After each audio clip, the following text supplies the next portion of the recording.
Hello and welcome to episode 40 of Eledor Plays Kenshi. Um, so I originally had Ares and Miyu down in Shark, which is the swamp capital. That's where I left them last time, after last episode. I brought it back now. Basically what was happening was in Shark they were just constantly getting attacked by blood spiders and, well, just blood spiders. There's so many of them. It was actually getting very dangerous, so I decided to take my characters out of there. It was getting very nasty. What are you...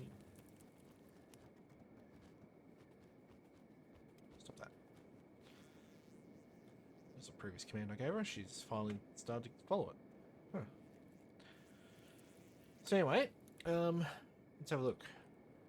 Managed to get something done. Just get all these weapons made. And I bought this one. So, these are all the hackers. Looking at the damage wise, Long Cleaver and Paladin's Cross are basically the same. The Flesh Cleaver, that is actually a better version of the Flesh Cleaver, and it's actually worse damage than the other two.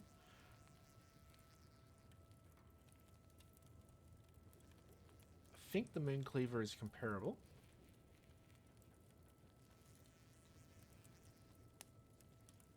So if you want the good all-rounder for the cleavers, is probably the Moon Cleaver. Looking at this. The Long Cleaver, it's got disadvantages of indoor penalties and stuff like that, so you only get -2 to defense for that one. Yeah. So, going off the Paladin's Cross is probably the best one using against robots. It's got that plus 50% damage versus robots, which is great. Damage-wise, it's about where it sits. It's about 98 overall damage, some good amount of blunt, and some cutting. Got your sabers down here. I don't have all of them. I'm missing the... Which one?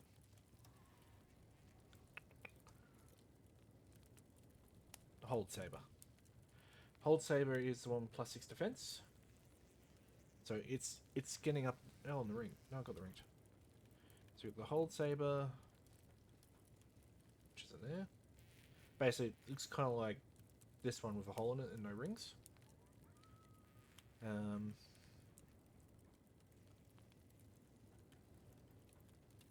Yeah. So, with sabers, the Desert Saber is the best one used against animals. Particularly spiders. Very much spiders. That plus 50% damage is huge.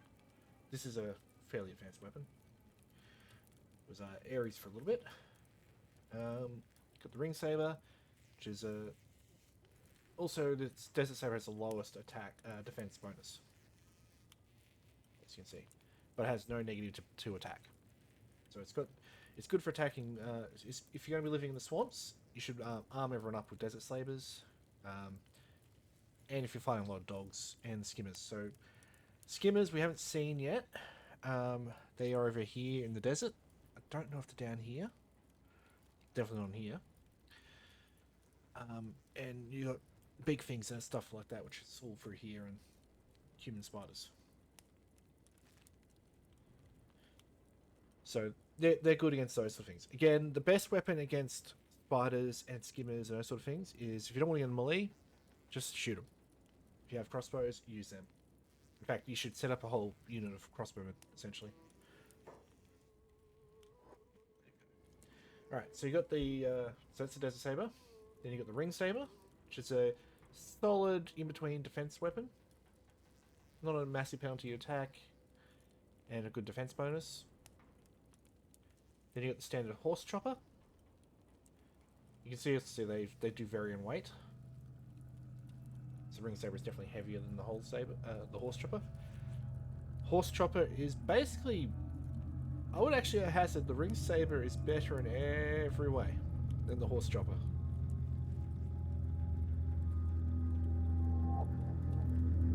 Jeez, that music's loud. Then you have the Foreign Saber, which is the best defensive item. In fact, still better. So that's 90 damage. No, that's 86 damage. This does way more than that. Yeah. Horse choppers are terrible. I didn't realize they were that bad. I don't have... I do actually have one. I've got a cat with one. Oh, she's stuffed. Jeez. So this is the Falling Sun. This is the most powerful weapon in the game in terms of damage. It does, however, have a massive issue in that it weighs a ton. And it also does a massive amount of damage to big things, gorillas, and leviathans. And never use it indoors. So, until your character gets its strength up... Oh, she's starving. I better get some food. Don't you have any food? She's so heavily armored now. She's got plate boots, the black armor, unholy plate. Are these guys fix themselves up yet? Or they're just still building up in the side there? Or who they fun? Oh boy. Am I running cat into a bad situation? Might just be. Alright, let's get her some food. She can eat raw meat as a Scorchlander. And we'll get some money.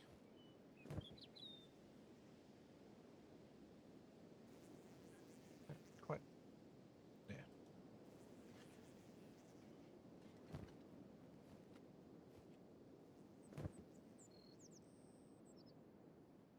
Hit the stairs. Sort of can't go under.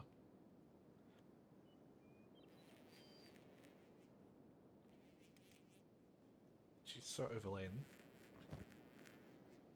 All that food, she's just gone through it. I had like stacks and stacks of raw meat on her side. She's also just eaten it all. Guess how much meat does it? That's 15. It's not bad. Anything else? Where's that one? One worry is big things. They do appear here. And Cat is very much not equipped to deal with them in the slightest. This is good strength beasting for her though. Just loading her up with as much as I can and then have her run around for a bit. That increases her athletics. Swinging the sword. Oh jeez, that's one I actually already looted. Swinging the sword would give her a massive boost to her strength. Get her up there and just get her out of the way. Alright, so, yeah. Back to the hacker. It has a -6 indoor penalty. It does extra 50% versus the big thing, gorilla, and leviathan. It is a big, heavy swing weapon. It's quite...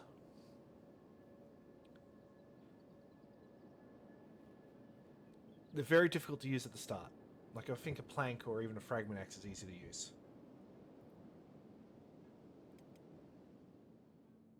Oh, shark, go back. Need you back there.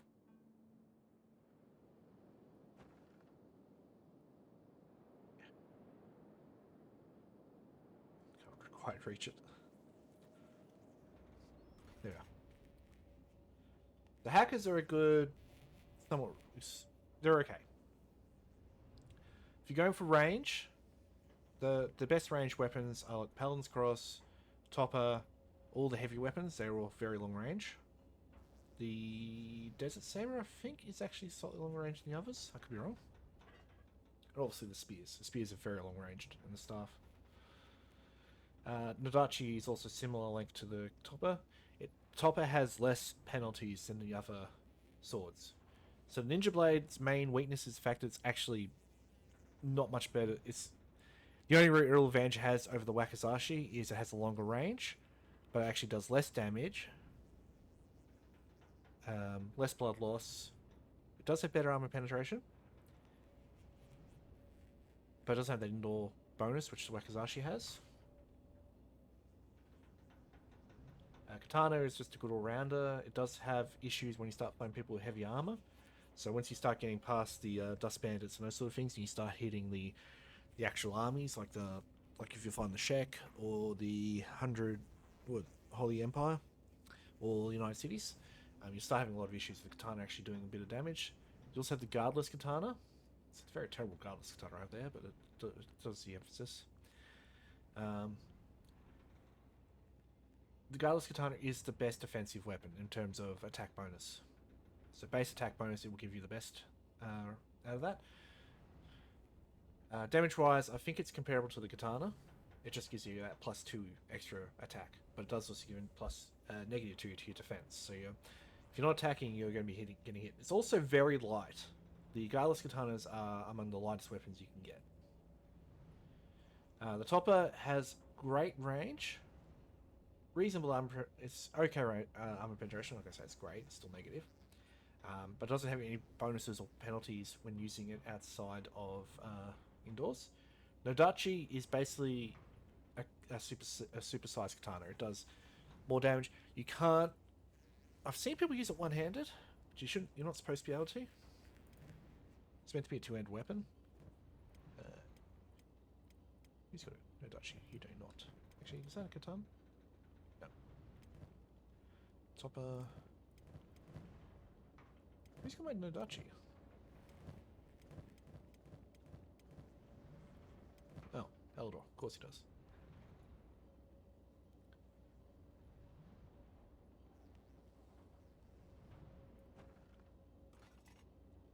Okay, let's have a look here.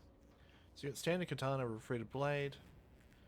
Nodachi does more damage. You can see that 0.78 versus 0.73. Now the disadvantage that katanas have, except for the topper, is they don't do any blunt damage. As you can see there. So this what allows the topper to do a little bit more. It's just a bit of a... You can do a little bit of extra damage for there. You also have your blunt weapons. They're not particularly amazing. They can do a bit of damage, but they're all quite short ranged. Mercenary Club, Spike Club, and Iron Club. And then you got your... I'm missing one of these, I think. Yeah, actually no, I'm missing the glaive and a spear. I don't have that.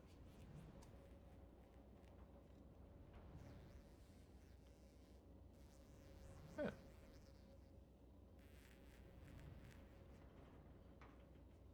Yeah, I'm missing them. I'll have to get them.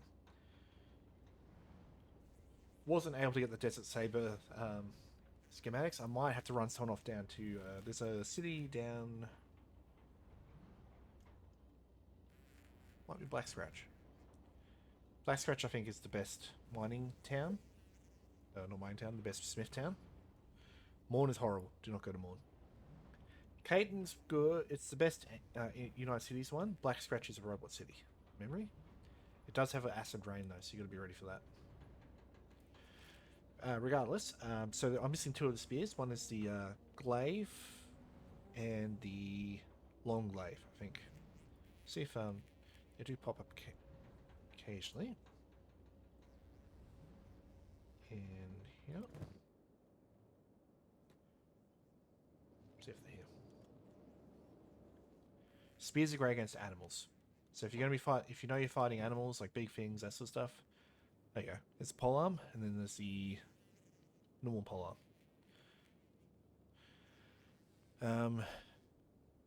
So take the negative bonus off and put a +1 to the attack. They've got great armor penetration, +4 attack. They are not great indoors, and they're good against animals. So that's the average of a spear.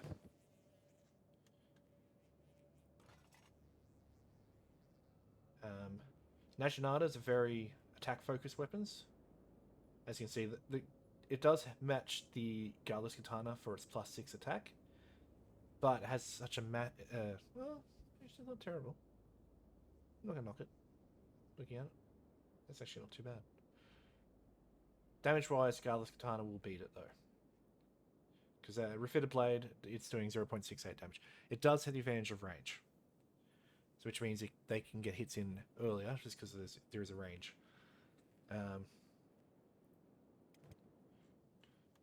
Just to give you an example, you can see that's particular saber, the Paladin's Cross. You can see it does have quite a big blade length, which means you can hit multiple people. But we go look at Ruka, and you start seeing the plank is just massive. She's tall, and that plank still looks huge on her. Then you got Cat with her one. Handle is massive, and the blade is massive too. So it's a very, very big weapon. I do believe the plank might be the longest range. all tied with the spears. I'm not... I need to double check that. We've got Kang here with his fragment axe. You can see how big that is on him. Okay, there you can see he still keeps going through down to his leg there. So Kang's big too. You can see how big he is here. So that's the plank. Fragment axe is it's comparable. In fact, I think it's pretty much the same design. It's just it sticks out a bit more. Fragment axe is based off Aztec weapons, I believe. What, are those guys starving? Did I just see that? Ah. Guys. he's got the bag. Chang. I'm gonna have to overfill on food, I reckon. You run the game for a while and you know they go through their food quick. Especially, this is one of the biggest problems with Shen with the Shek lands is you just don't have much food to go around.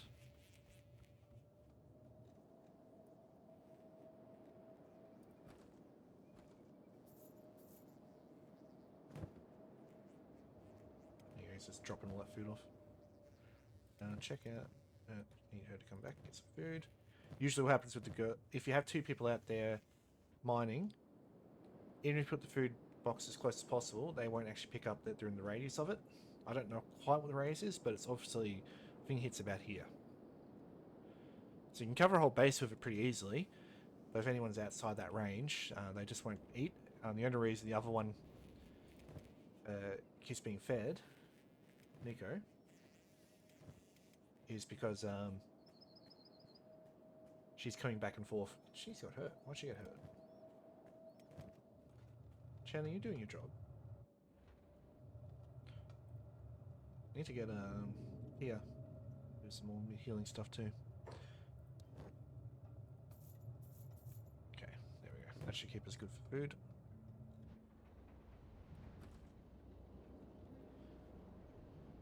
Alright. Back to the weapons.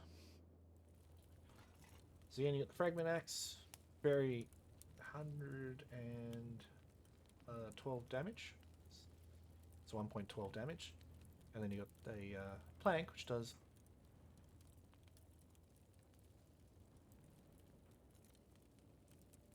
Yeah, plank does more damage. Fragment axe is also heavier.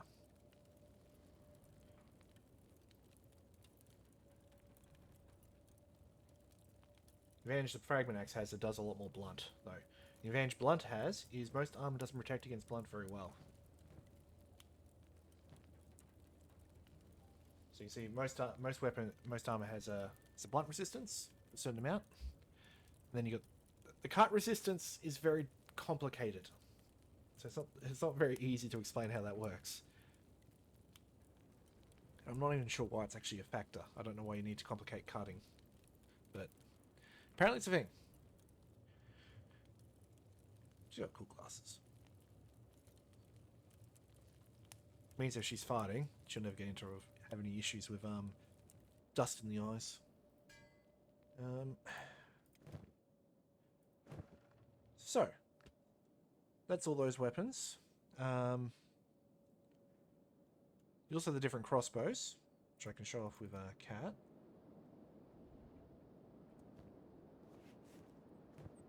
We're in the ranger shop. Yep, let's go. Build up your strength there. You can see she's very much under heavy load.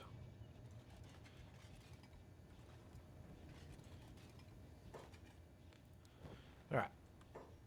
So you have your standard toothpick. There's also a lower grade version of this called a junk bow.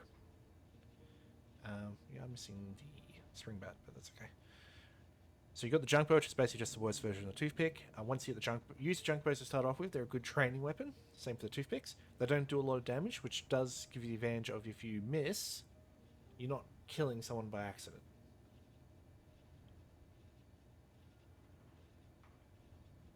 Alright, got all that. That's good. Sell this stuff.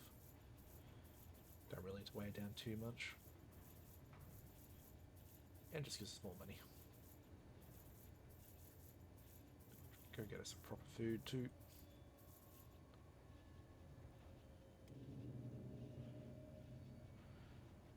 So you got that. You got the spring bat, which green? No, green. Green's got.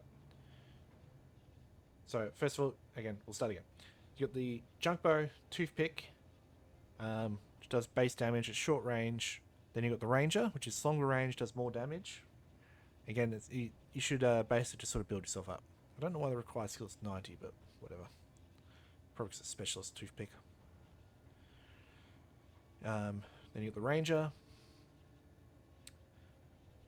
Then you got the spring bat, and you're starting to see how the damage starts jumping.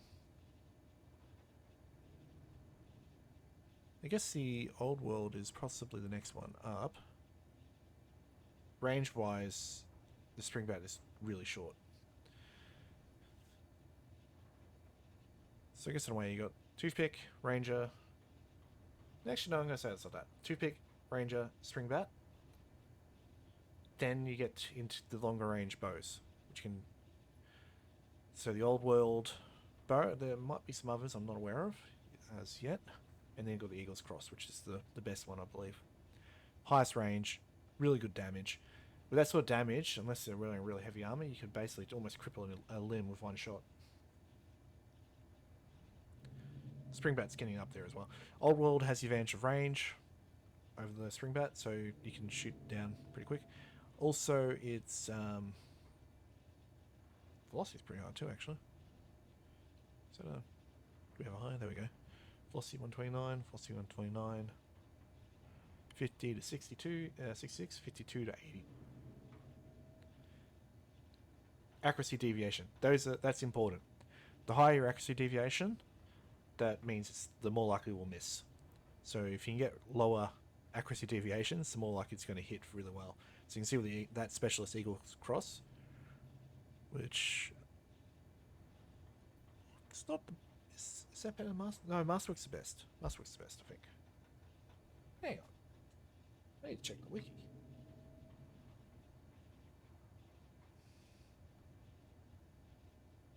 If anyone wants to know what wiki I'm checking, go into the Kenshi fandom. Fandom wiki's a bit bleh, but it's the one that's been updated the most.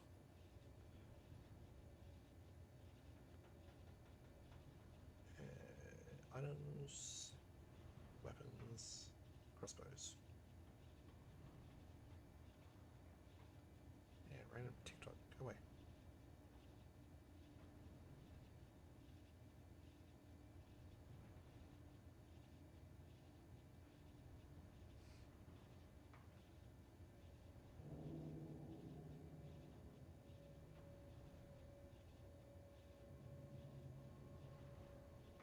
Didn't even load the paint, or it's taking forever to load it.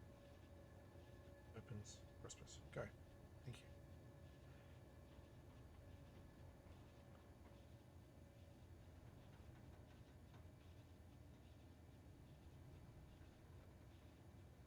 you. Alright, so you have the junk bow, toothpick, ranger, old world bow Mark II, and the Eagle's Cross. Springbat is second highest damage dealing, but it does have terrible range and bad accuracy deviation. No, it's dead. It's everything else is better accuracy. Also, the reload time is abysmal on it. So it takes where is it? Does it tell you the reload time there?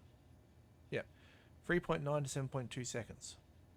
You look at the old world, it is 4.2 to 8.4. 2. So the old world.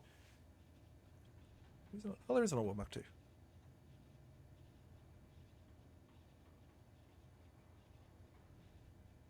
Yeah, no one knows the difference in damage. You can see the reload time 2.92 to 710. And then the old world Mark I has actually really good reload time. Just to make up for the damage. Quality wise,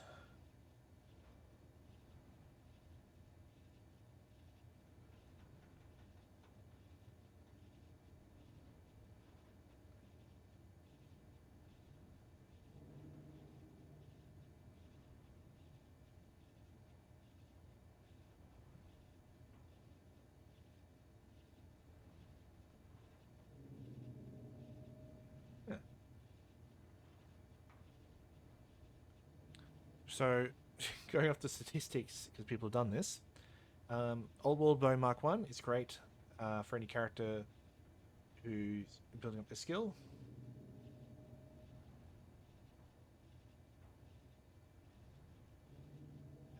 So Old World Bow first, that's up till about 73.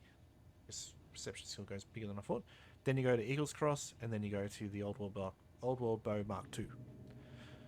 And then damage-wise, they're just... I don't know why the Mark 2 is so much better. Doesn't make much sense to me. Well... Anywho, I'd suggest starting with a toothpick for training, just so you're not killing you guys with bad shots. That's my advice. No, green! No! Green, you stay where you are. Just realized what I did. Get cat out of there. Still needs to practice and get his strength up. Ooh, get some fighting happening.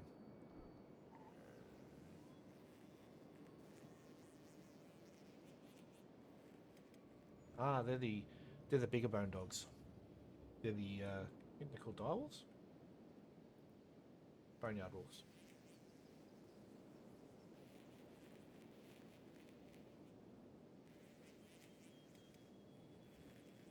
Alright, if I can get to them before they wake up, and kill them.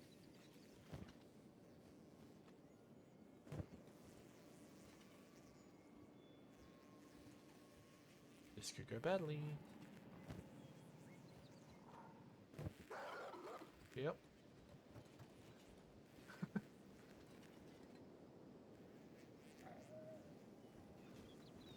Okay, now it's dying.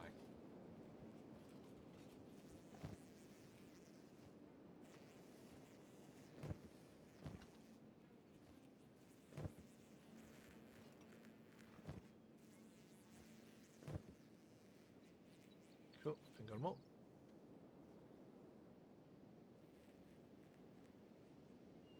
They're gonna die anyway. That's all good. So anyway, I'll let her do that. Now, I think we should sell that off. Very use it here.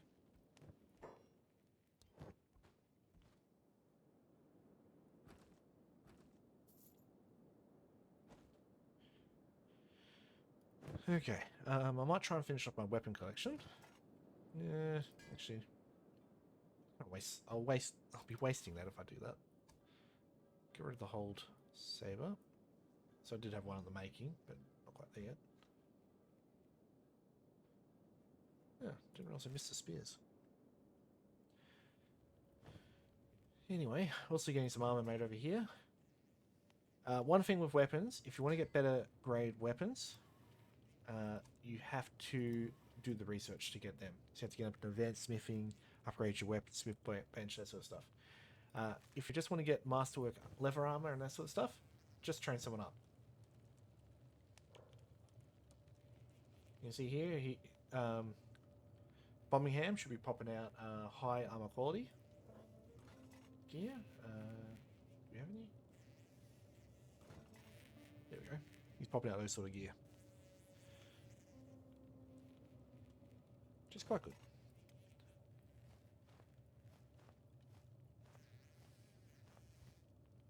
That's in there to get that out there.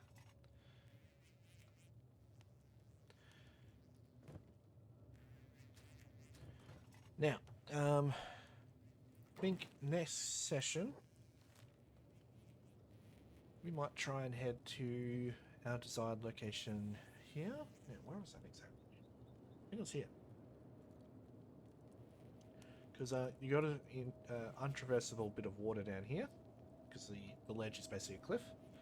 Then you sort of build your wall around that, or you just wall off there, and wall off here and here, and put gates in it, obviously. And then you have a bunch of gear, build a well to get water, and we should be able to start producing some cactus and some wheat. The one issue is we might have to deal with big things, but we should be able to build up our troops and go in there. The main issue you're going to start with is food. If you're going with a big group, you're going to need a lot of food, and you go for it quick. Food cubes are great if you can get them. It's just bread and green fruit, but for that, the best location to make food cubes would be here. Gohan is weird because it does need green fruit, but you can't grow green fruit very well in the swamp. In fact, the only real spot which is good for growing green fruit, well, growing everything, is the Foglands over here. And I think there's even Crab. I can't remember which one's Crab Island. One of them. Whichever one Crab Island is also a good spot. But if you just want to grow green fruit, that's here. Meat-wise, just have to hunt monsters. Big things are a really good source of leather and meat.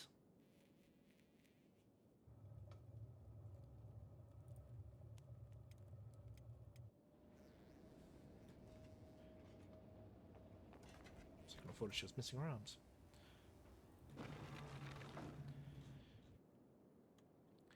Anyway, as you can see, we've got a pretty good money supply. So that means we can have characters do food runs essentially for the start. Problem is once we start building up, you start running out of money. I remember one time I was just terrible. It was my first time doing a base. I built one in here, and I ran out of money because I wasn't selling anything or running off to sell anything. Couldn't find enough food for all the guys, so I just started starving. So it's just like, oh, this is me at my worst. Not thinking, jumping in. So yeah, next session, we're gonna start collecting everything we need to start a base. So that will be, we'll probably be loading up Groot. Oh, Groot's starving. Oh, Groot, what are you doing out there?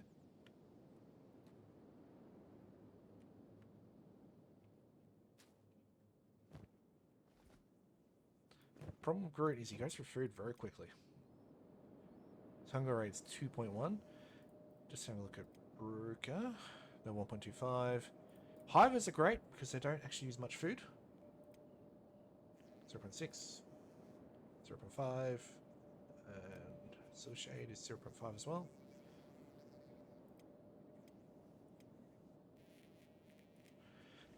I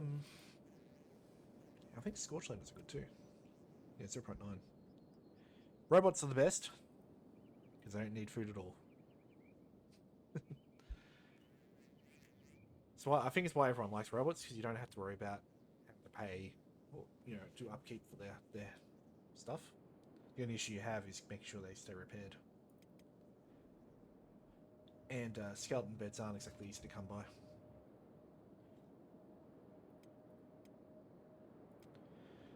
Alright, so that was a bit of a run through of the different weapons. As much as I've made at the moment. Really should have bought some. Yeah, my favourite weapon for a lot of characters is probably the Topper. I like the Paladin's Cross because I reckon it looks like a main character weapon, so I picked that one. Planks are just cool because guts. Desert Sabers look good, and I would say if you get Miyu, give it to her. It's like, it should be a signature weapon. It hates spiders and she hates spiders, so it works together. Katanas are a good side weapon, as everyone has, especially if you've got them as a ranger. So you have a weapon too. One major issue you can have is if your right arm gets hurt or disabled, crippled, you can't use either weapon. And that's going to basically limit you. So if a character gets the right arm destroyed and they don't have martial arts, make them retreat. They're basically useless at that point, other than being a meat to distract people. Beyond that, if you're doing any sort of, when you're setting up your characters, just armor them up.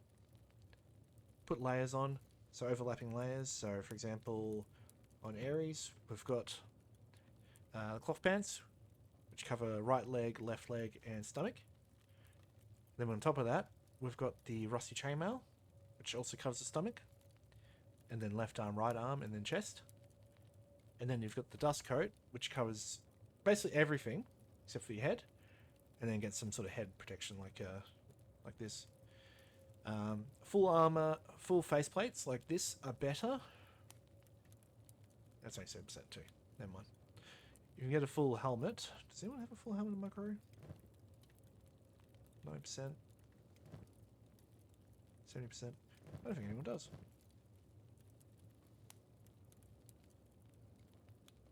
Yeah. And just remember, the soldier drones cannot wear hats. And neither can robots? I feel like they should be able to. No. Robots make up for it by having much higher stat points. So they'll start with 200 and everything. Everyone else is either 100 or 75 or 80 or Shek, which are actually quite tough. Shek are very tough. So okay. So I said, so again, as I was saying, I'm repeating myself again. Next session, we're going to start building up to set out for this. So it'll be next week. I've actually spent a while playing at the moment today. I've been playing since 6. It's almost 11:30 now. Jeez. So yeah, trying to do stuff in the background. It didn't really work out. Mostly it was just me having characters sitting around getting hurt by blood spiders. Like you see, Ares' toughness 44 now. Same for me. Me got a little bit of toughness, not too much, but that's from fighting spiders.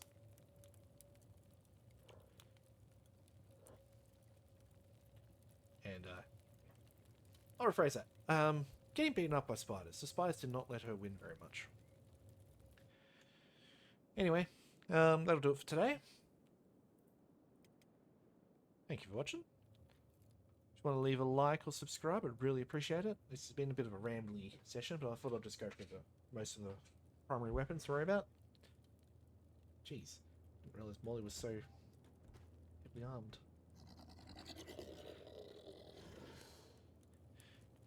Beyond that, keep doing what you're doing. Look after yourselves, look after your pets. Love your family. And cheerio. Oh, and if you're in Australia, in Victoria, well, South Australia, Southeast Australia, stay out of the heat. It's very hot. I think in where I live, we've hit close to 45 degrees Celsius. So if anyone's watching from Fahrenheit land, do the math. It's pretty high. Anyway, thanks for watching. Cheerio.